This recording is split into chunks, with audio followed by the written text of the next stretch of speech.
right, let's get to game one of the Stanley Cup Final. We were all here last night, witnessed an incredible game that ended up going down to almost double overtime with that thrilling game-winning goal from the Edmonton Oilers. What was your biggest takeaway from the game, Elliot?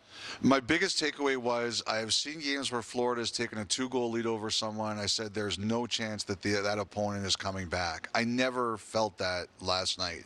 I just thought that that Edmonton, they never seemed like they were panicked. They never seemed like they were overwhelmed. They just kept coming. I mean, you got a goal that you don't think you're going to get. You don't think you're going to see Bobrovsky let that one bleed through him. But that was the first time I've really seen a team fall behind Florida in this playoffs and not feel like they were doomed.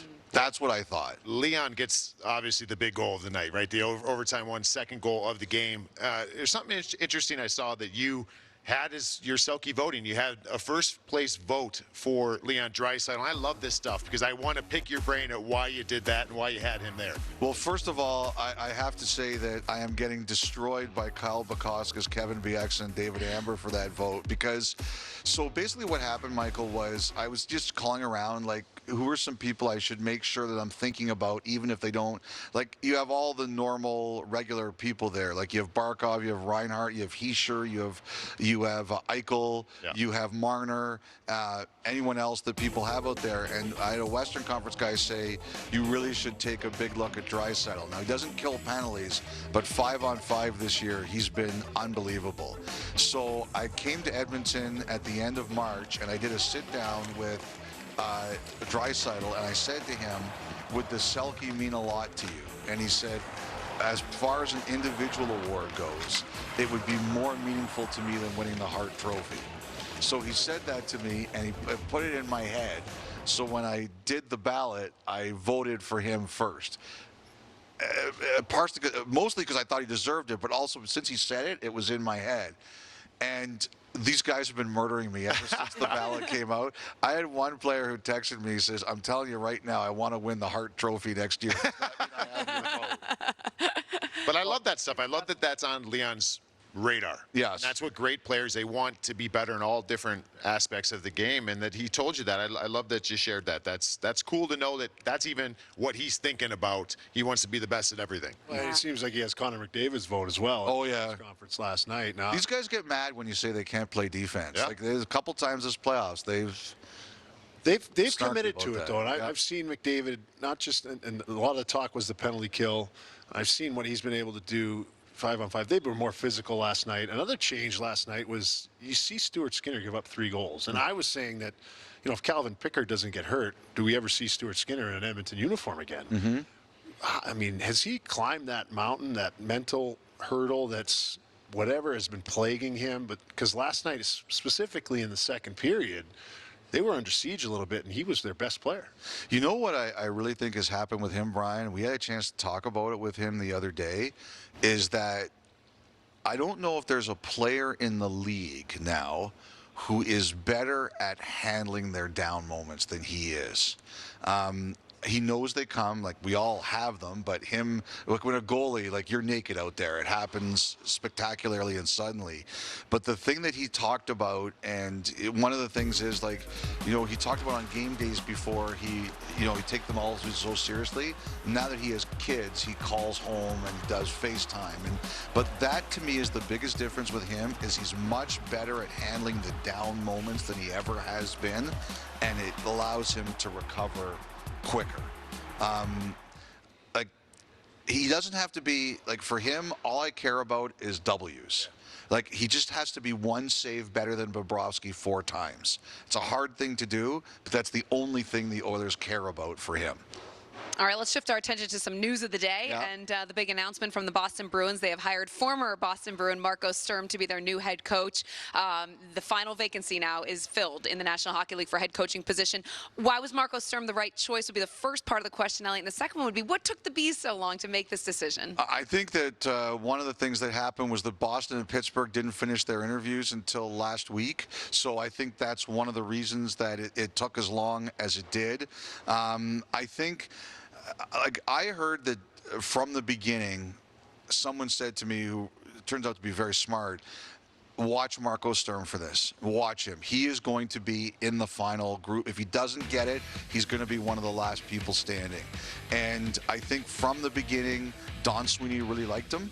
I think you still have to go through your process. You have to build a consensus with the rest of your organization. I think they wanted to give a fair chance to some other people that were on their list. But at the end of the day, I think Sweeney really liked the idea of Sturm. They know him. They wanted to try something a little different.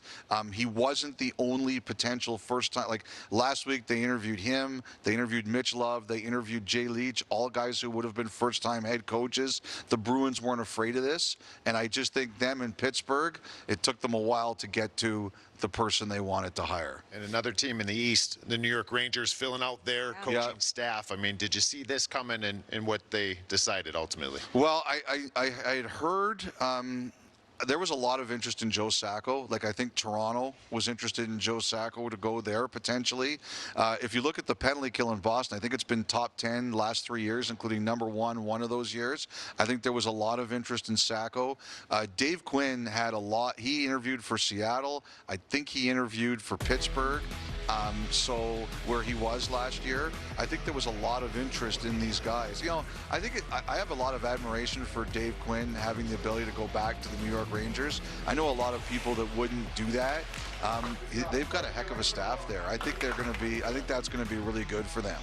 You're going to need to figure out someone that could translate behind the bench what's going on. The fans behind the bench won't understand what the coaches are saying.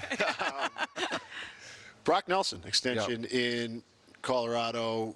I heard some things that maybe that was what he was offered in. It was right around there. There's a really good young reporter, a guy named Stefan Rosner, who said it might have been actually a tiny bit higher, but I heard it was around 3 times 7.5 from the Islanders.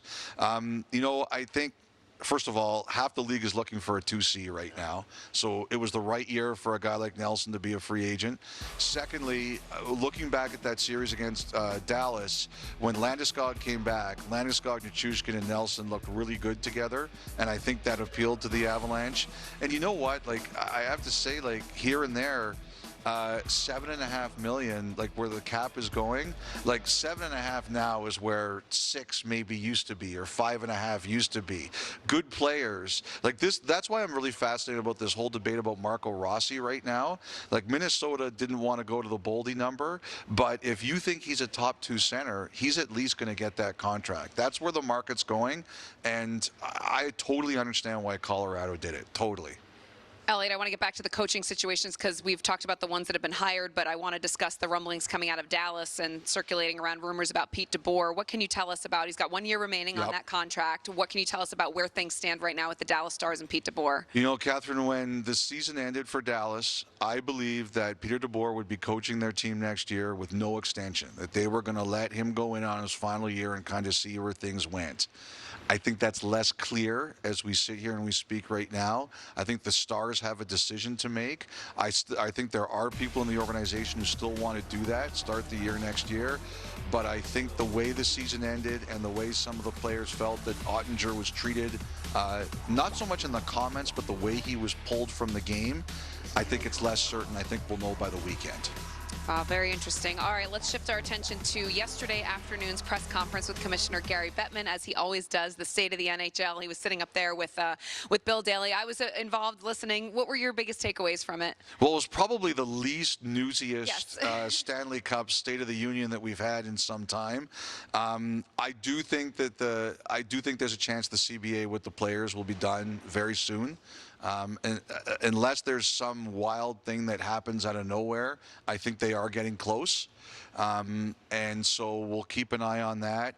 I thought it was interesting, like a lot of the fans talk about the tax stuff. It's clear to me that the players and teams, it's not a big deal to them.